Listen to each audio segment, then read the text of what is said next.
Hello दोस्तों, आप सभी का स्वागत है हमारे चैनल शाश्वत सीजीपीएससी सीजीव्यापम में। तो आज का जो टॉपिक है उस टॉपिक का नाम क्या है तो याद रखिएगा, वेब ब्राउज़र और सर्च इंजन। बहुत ही कंफ्यूजिंग टॉपिक है सबसे पहले तो, है ना। क्योंकि कंफ्यूजिंग इसलिए है क्योंकि लोग जो है वेब ब्राउज़र और सर्च इंजन दोनों को क्या तो एक ही मान लेते हैं, है ना। अब जैसे वीडियो में आगे कंटिन्यू करते जाएंगे, वीडियो को पढ़ते जाएंगे, ठीक है, तो वीडियो में आपको दोनों के बारे में पता चलेगा। पहले आप सर्च इंजन के बारे में जानेंगे, फिर देन आप वेब ब्राउज़र के बारे में जानेंगे, ठीक है। दोनों अल्टरनेट हो सकता है, आगे पीछे दोनों में से कोई होगा। उसके बाद उसके बेसिक से डेफिनेशन जानेंगे, ठीक है, और उसके यूजेस, साथ में जितनी इंपॉर्टेंट चीज़ें जो आपकी एग्जाम ओरिएंटेड बहुत जरूरी है, उन सभी चीज़ों को मैंने इस वीडियो में क्या तो शामिल किया है, ठीक है। तो आपको करना बस इतना ही है, आपको पूरे वीडियो में, ठीक है, शुरू से लेकर लास्ट तक बने रहना है। चीज़ों को अच्छे तरीके से क्या करना है, समझने की कोशिश करना है। जहाँ पर चीज़ें समझ में नहीं आएंगी आपको कमेंट बॉक्स में कमेंट करने हैं, ठीक है। और साथ ही मैं एक चीज़ और कहना चाहूँगा कि आपको किसी भी टॉपिक का और अगर वीडियो चाहिए, है ना, पर्टिकुलर किसी टॉपिक का, तो आप क्या करेंगे, नीचे कमेंट बॉक्स में कमेंट कर देंगे, ठीक है। जैसे ही मुझे टाइम मिलेगा मैं कोशिश करूँगा कि उसका, ठीक है, उस पर्टिकुलर टॉपिक का जो एग्जाम ओरिएंटेड जितनी चीज़ें हैं सब कुछ वीडियो के माध्यम से बनाकर मैं आपके सामने रखूं, ठीक है। तो बस आपको क्या करना है, अच्छे से पढ़ना है, ठीक है। तो चलिए। नमस्कार। आज हम कंप्यूटर का एक बहुत ही महत्वपूर्ण टॉपिक समझने वाले हैं। एक ऐसा टॉपिक जिससे सीजीपीएससी, व्यापम, रेलवे, बैंकिंग मतलब लगभग हर प्रतियोगी परीक्षा में सवाल बनते ही हैं। जी हां, हम बात कर रहे हैं वेब ब्राउज़र और सर्च इंजन की। चलिए आज इस कंफ्यूजन को जड़ से खत्म करते हैं। तो सबसे पहले एक सीधा सवाल, क्या गूगल और क्रोम ये दोनों एक ही चीज़ हैं? अक्सर लोगों को लगता है हाँ, लेकिन असलियत में ये दोनों बिल्कुल अलग हैं। और मैं यकीन दिलाता हूं कि इस सेशन के आखिर तक न सिर्फ ये कंफ्यूजन पूरी तरह दूर हो जाएगा, बल्कि परीक्षा में इससे जुड़ा कोई भी सवाल गलत नहीं होगा। तो शुरुआत करते हैं वेब ब्राउज़र से। इसे समझने के लिए बस इतना सोचिए कि ये इंटरनेट की विशाल दुनिया का एक गेटवे है, मतलब एक प्रवेश द्वार।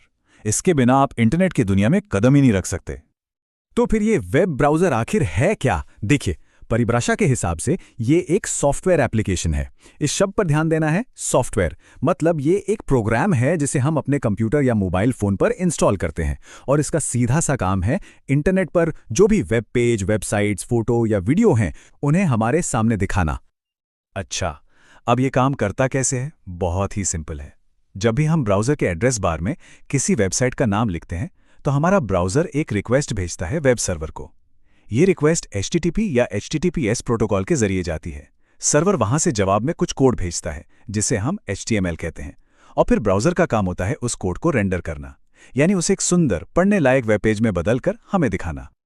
हर ब्राउज़र के कुछ मुख्य हिस्से होते हैं जिन्हें हम रोज़ इस्तेमाल करते हैं, जैसे एड्रेस बार जहां वेबसाइट का पता लिखते हैं, टैब्स जिनकी मदद से हम एक साथ कई वेबसाइट खोल सकते हैं, रेंडरिंग इंजन ये ब्राउज़र का दिल है जो कोड को दिखाता है, बुकमार्क्स जहां हम अपने पसंदीदा साइट्स को सेव करते हैं, हिस्ट्री जो हमारे देखे हुए पेजों का हिसाब रखती है, कुकीज़ जो छोटी छोटी जानकारी सेव करती हैं, और हाँ, डाउनलोड सेक्शन जहां हमारी डाउनलोड की हुई फाइलें मिलती हैं।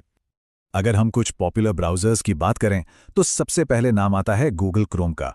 ये 2008 में आया था और आज दुनिया में सबसे ज़्यादा इस्तेमाल होता है। इसके अलावा मोज़िला फायरफॉक्स है, माइक्रोसॉफ्ट का एज है, और जो लोग एप्पल के प्रोडक्ट्स यूज़ करते हैं वो सफारी का इस्तेमाल करते हैं। अब एक बहुत ही ज़रूरी पॉइंट जो परीक्षा में सीधे पूछा जाता है, दुनिया का पहला लोकप्रिय ग्राफिकल ब्राउज़र कौन सा था? तो याद रखिएगा, उसका नाम था नेटस्केप नेविगेटर, जो 1994 में आया था।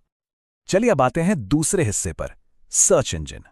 देखिए, अगर ब्राउज़र इंटरनेट का दरवाजा है तो सर्च इंजन उस बहुत बड़ी दुनिया के अंदर हमारा गाइड है। वो गाइड जो हमें बताता है कि हमें जो जानकारी चाहिए वो कहाँ मिलेगी। तो परिभाषा क्या कहती है? सर्च इंजन एक ऑनलाइन टूल या फिर एक वेबसाइट है।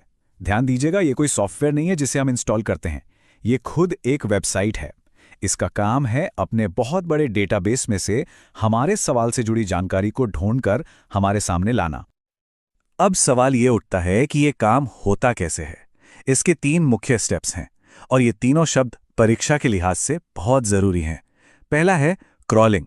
इसमें सर्च इंजन के बॉट्स, जिन्हें स्पाइडर्स भी कहते हैं, इंटरनेट पर घूम घूम कर नए वेब पेज खोजते हैं। दूसरा स्टेप है इंडेक्सिंग। इसमें उन खोजे हुए पेजों की सारी जानकारी को एक बहुत बड़े डेटाबेस में तरीके से स्टोर किया जाता है, जैसे लाइब्रेरी में किताबें रखी जाती हैं। और तीसरा और आखिरी स्टेप है रैंकिंग। जब हम कुछ सर्च करते हैं तो ये हमारे सवाल के हिसाब से सबसे सही और महत्वपूर्ण नतीजों को एक क्रम में लगाकर हमें दिखाता है। जब भी हम कुछ सर्च करते हैं तो जो पेज हमारे सामने खुलता है उसे कहते हैं सर्प, यानी सर्च इंजन रिजल्ट्स पेज। इस पर हमें दो तरह के रिजल्ट्स दिखाई देते हैं। एक होते हैं ऑर्गेनिक रिजल्ट्स, जो सर्च इंजन के एल्गोरिथम के हिसाब से सबसे बेस्ट होते हैं, और दूसरे होते हैं स्पॉन्सर्ड रिजल्ट्स, जो असल में विज्ञापन होते हैं और सबसे ऊपर दिखने के लिए पैसे देते हैं। दुनिया के सबसे मशहूर सर्च इंजन की बात करें तो जाहिर है सबसे पहला नाम गूगल सर्च का है, जो 1998 में आया था। इसके अलावा माइक्रोसॉफ्ट का बिंग है, याहू सर्च है, और एक और नाम जो काफी चर्चा में रहता है वो है डक डक गो, जो खास तौर पे अपनी प्राइवेसी पॉलिसी के लिए जाना जाता है। तो अब तक हमने ब्राउज़र को भी समझ लिया और सर्च इंजन को भी। अब समय है इनके बीच के सबसे मुख्य अंतर को समझने का, ताकि ये कॉन्सेप्ट दिमाग में हमेशा के लिए बैठ जाए। ये टेबल देखिए, ये सारे कंफ्यूजन को दूर कर देगी। पहला पॉइंट, प्रकृति वेब ब्राउज़र एक सॉफ्टवेयर एप्लीकेशन है, जबकि सर्च इंजन एक वेबसाइट है। दूसरा, काम, ब्राउज़र का काम वेब पेज को दिखाना है, जबकि सर्च इंजन का काम जानकारी को खोजना है। तीसरा, इंस्टॉलेशन, ब्राउज़र को इंस्टॉल करना पड़ता है, लेकिन सर्च इंजन को नहीं, क्योंकि वो तो खुद एक वेबसाइट है। और आखिर में उदाहरण, क्रोम, फायरफॉक्स, सफारी ये सब ब्राउज़र हैं, और गूगल, बिंग, याहू ये सब सर्च इंजन है। तो अब बात साफ है, हम क्रोम ब्राउज़र को खोलकर गूगल सर्च इंजन का इस्तेमाल करते हैं। बहुत बढ़िया। अब तक हमने जो कुछ भी सीखा है, चलिए कुछ सवालों के जरिए उसे परखते हैं। तैयार हो जाइए, ये एक छोटा सा टेस्ट है। पहला सवाल बहुत ही सीधा है। गूगल क्या है? ऑप्शन है ए ब्राउज़र, बी सर्च इंजन, सी ऑपरेटिंग सिस्टम या डी हार्डवेयर। सोचिए जरा, अब तो इसका जवाब पता होना ही चाहिए। और इसका सही जवाब है option B, search engine. Google एक बहुत बड़ी कंपनी है, लेकिन उसका जो सबसे प्रसिद्ध प्रोडक्ट है वो गूगल सर्च इंजन ही है। ठीक है, अब दूसरा सवाल, इनमें से वेब पेज को दिखाने का काम कौन करता है? आपके ऑप्शन है A search engine, B browser, C CPU या डी प्रिंटर। बिल्कुल सही, इसका सही जवाब है ऑप्शन बी, ब्राउज़र। जैसा कि हमने पढ़ा था, HTML कोड को रेंडर करके एक पठनीय पेज में बदलने का काम ब्राउज़र का ही है। और ये रहा आज का आखिरी सवाल, क्रॉलिंग शब्द का संबंध किससे है? ऑप्शन ए ब्राउज़र से, बी सर्च इंजन से, सी रैम से या डी रोम से। एकदम सही, सही जवाब है ऑप्शन बी, सर्च इंजन। याद रखिए, क्रॉलिंग, इंडेक्सिंग और रैंकिंग ये तीनों ही सर्च इंजन के काम करने के तरीके हैं। शानदार। चलिए अब परीक्षा से ठीक पहले के लिए एक फाइनल रैपिड रिवीजन करते हैं। ये वो वन लाइनर्स हैं जिन्हें बस दिमाग में बिठा लेना है। मेरे साथ मन में दोहराइए। ब्राउज़र एक क्लाइंट साइड सॉफ्टवेयर है, सर्च इंजन एक वेब सर्विस है, गूगल एक सर्च इंजन है, ब्राउज़र नहीं है, क्रोम एक ब्राउज़र है, सर्च इंजन नहीं है, क्रॉलिंग, इंडेक्सिंग और रैंकिंग ये सर्च इंजन के स्टेप्स हैं।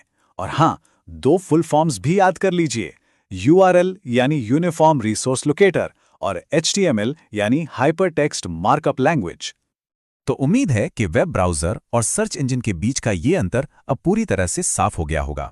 अगर ये जानकारी काम की लगी हो तो इसे लाइक और शेयर जरूर करें और चैनल को सब्सक्राइब करना ना भूलें। अपनी तैयारी पूरी लगन से करते रहिए, सफलता जरूर मिलेगी। धन्यवाद।